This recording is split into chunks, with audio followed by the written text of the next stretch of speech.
Greetings, everyone. This is Rock and Roll Spot coming at you with the weekly comic roundup. We've got ourselves a few books, couple DC books, and a couple Image books. Wrap up this portion of the roundup. We'll kick things off with Absolute Power Task Force 7, number 1. So, Amanda Waller's Task Force 7 consists of Amazos that have been designed by Failsafe, and well, they do Amazo stuff, as in they can drain the powers of a superhuman and replicate said powers. This issue also takes place after the events of Wonder Woman number 11, which I believe is coming out either next week or the week after. So, Waller has had Parasite imprisoned, and so she's going to use Parasite as a bloodhound to track down Mary Marvel and Shazam.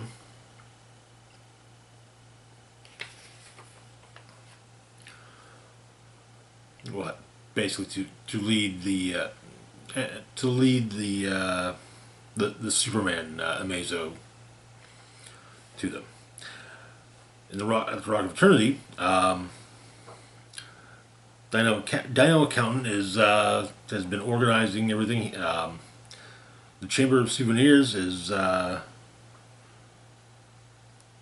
finally organized, as Mary and Billy show up and they try to find anything that can help them take out the Amazos. Also, it turns out that the Rock of Eternity is affiliated with OSHA. Hell yeah. But as Dino Accountant is talking with, telling Billy and Mary what they have to do, all that they have to do all the paperwork they're going to have to fill out. The Superman Amazo attacks, and Parasite has managed to lead them to the Rock of Eternity. He attacks Dino Accountant with heat vision, but before he can take care of Billy and Mary, capture them. That's what he's trying to do. Black Adam shows up, and Black Adam keeps this Amazo occupied for a while, but his power is also absorbed by the Amazo, and yeah, Billy and Mary are have the rest of their power drained from them, and are taken to the superhero gulag. Then at superhuman gulag, Colonel Steve Trevor is showing up. He figures he's been assigned there because of how close he is with Wonder Woman. He discovers that Sarge Steele is now his boss, and that is where the issue ends. Things are looking bleak, but that's how comic events work. The first month or so, things look bleak, and then they start to, and potentially even in the first few months look bleak, and then by the time the latter half of the event rolls around, everything works out. Moving on, though, to our next book, we've got Green Lantern number 13. So, this is an Absolute Power tie-in. Main things here is that as noted in Absolute Power number 1, Amanda Waller made a deal with the United Planets to blockade Sector 2814, the sector that Earth is in. And Hal Jordan is a prisoner in Amanda Waller's superhuman gulag.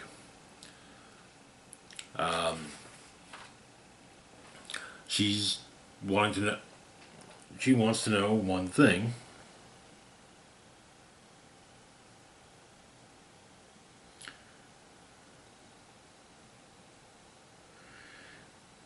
That she wants to know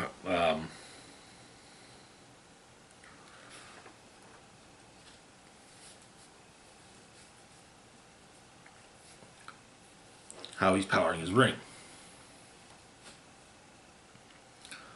Also, she states that she basically has she figures that the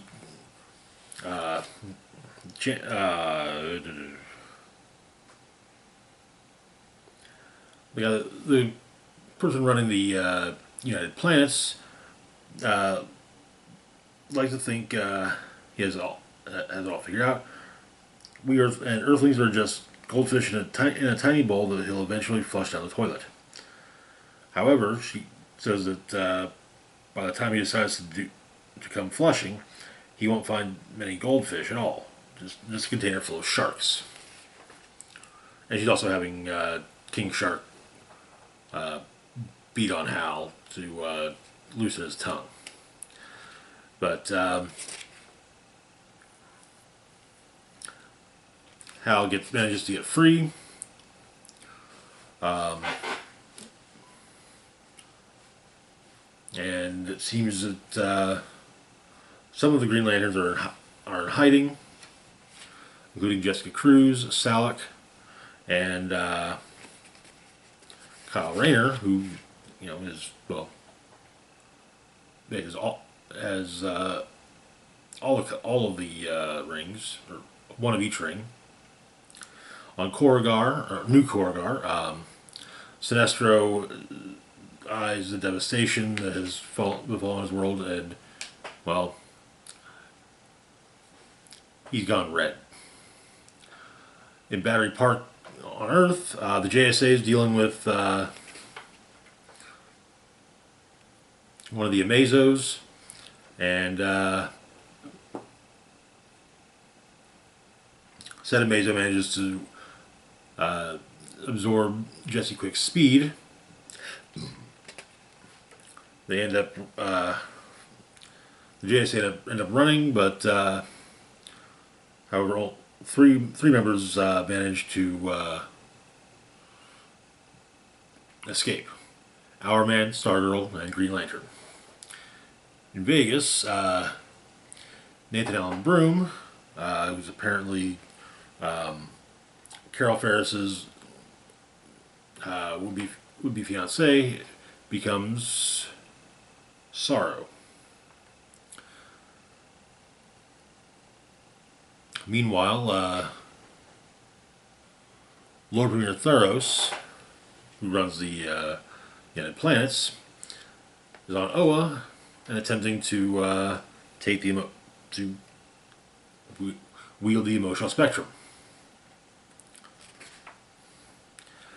Hal manages to get loose from his imprisonment and get King Shark imprisoned in the same manner. And here's his ring calling to him, and discovers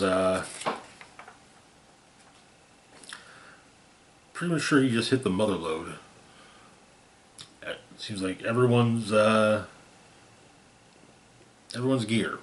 So that's where the primary story ends. We also get a backup story about Theros. Apparently, his father, he's a Durlan. And when Durlin was a monarchy, his father was a duke.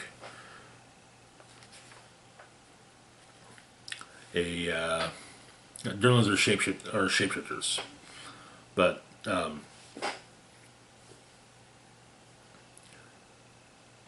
his father was assassinated, and the guy who assassinated him beat on Theros to basically teach him a lesson.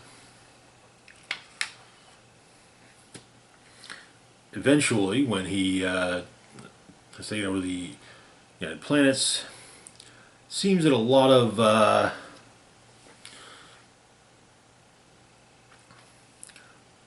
criminals that have been questioned by him should be dying from suicide, because he's convinced himself that it's always one Durlin that killed his father, and he makes them use the blade that his father was killed with to slit their throats. He makes a point of having the Green Lantern that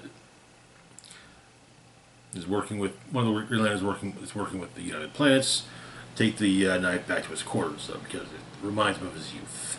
And that is where the issue ends. Interesting.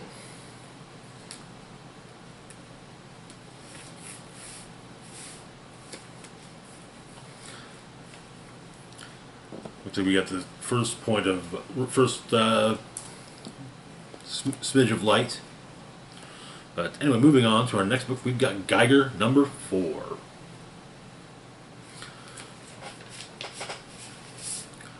So, Geiger has been making his way across the country.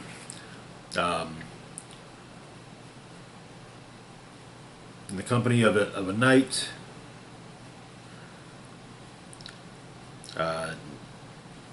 Nate, and his two-headed dog, Barney. But the issue begins, Barney's kidnapped. Seemingly, but though currently the Geiger and Nate are lying low to avoid detection by the Organ people.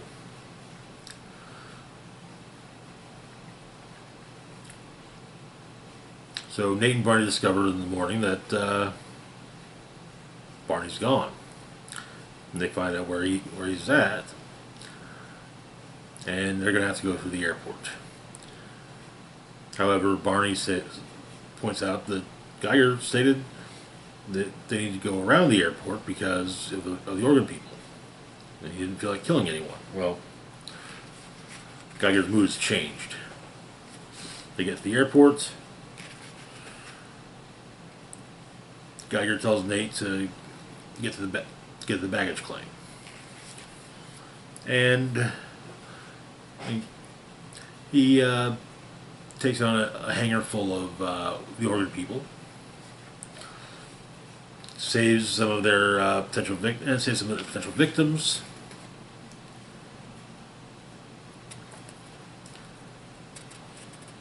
One of the victims is given a copy of The Velveteen Rabbit by Nate, because it was Nate's favorite book.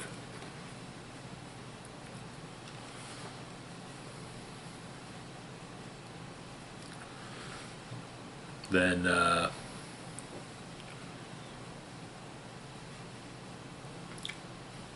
Geiger heads to the factory, the Red Hot Devil hot dog factory, where Barney's being held.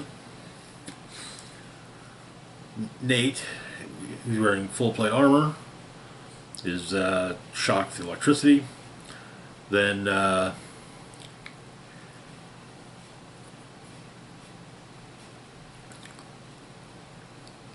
boron dust is deployed to neutralize Geiger, and the issue ends with Geiger in his human form lying on the floor, bleeding, gut shot and bleeding. There's some comments on the Oregon people. The Oregon people is a name given to a subculture of society deeply affected by the consequences of the unknown war. When the nuclear bombs dropped, survivors of the United States needed to deal with the immediate radiation and fallout. Some sought shelter inside hastily rebuilt cities with containment shielding, but others had no choice but to adapt to the toxic environment outside. And of those poor souls, some refused to wear radiation suits or masks. Shock, amazement.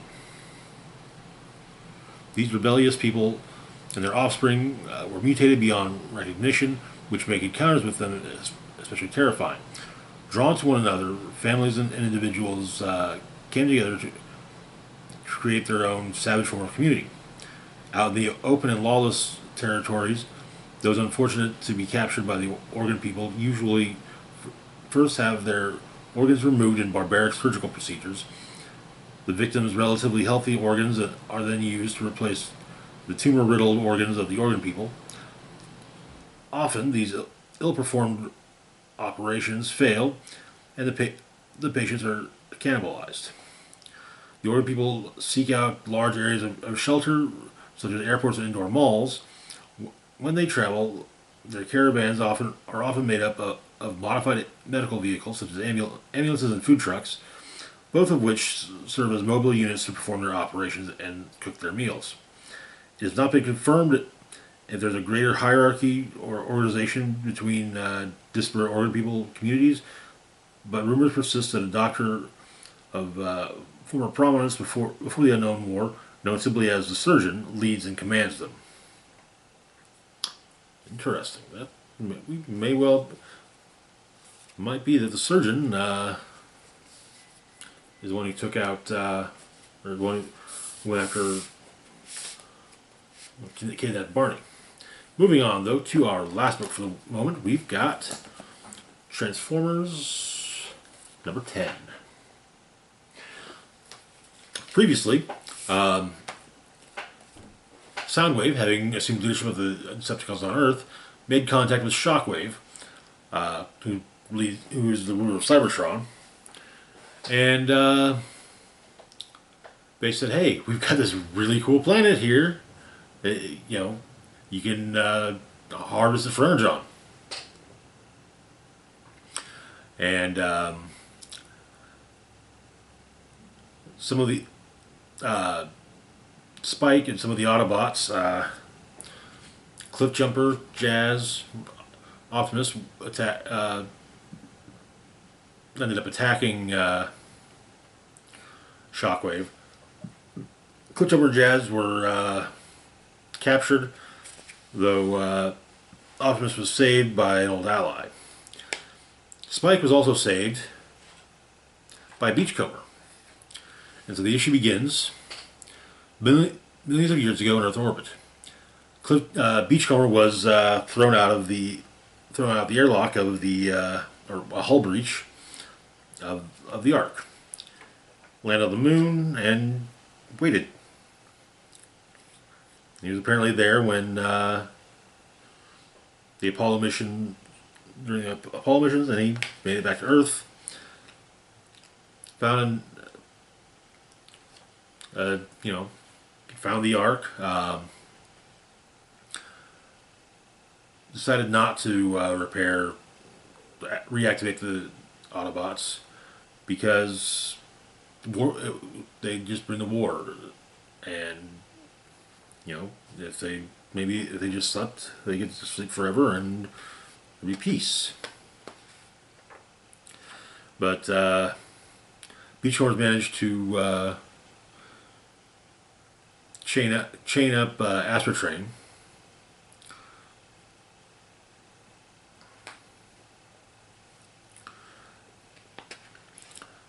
Shockwave and Soundwave are viewing the base that Soundwave has made. Shockwave sees whales, and is mesmerized by their beauty. He totally intends to destroy them because to harvest Earth for Energon.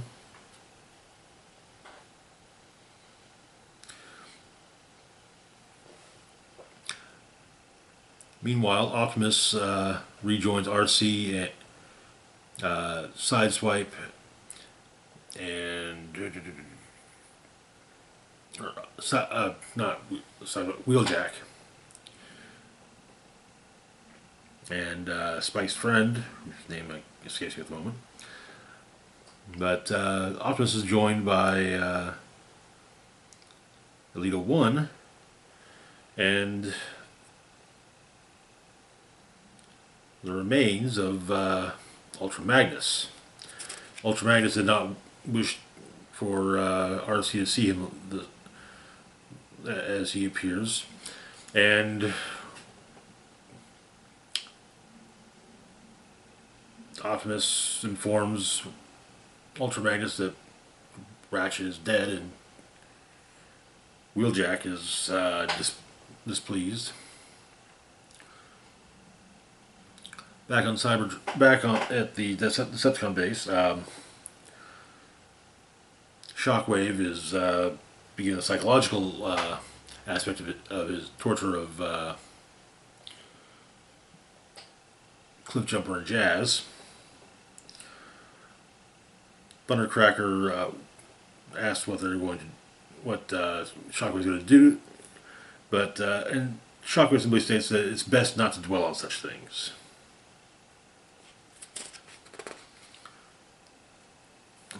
But Elita 1 is very displeased with Prime. It's kind of, hey, yeah, okay, you're back, but we needed you millions of years ago. But Shockwave manages to bring Cybertron directly to Earth in an effort to harvest Earth for Energon. And that is where the issue ends. Oof, that's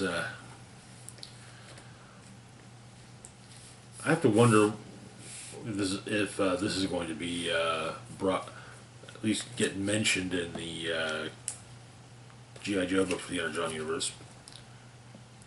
But anyways, that's going to do it for now. As always, feel free to like, share, and subscribe. Links to my Facebook, Twitter, Blue Sky, Instagram, Mastodon, Patreon, and PayPal can be found in the description box down below. This is Rock and Roll Spock signing off saying, live long and rock hard.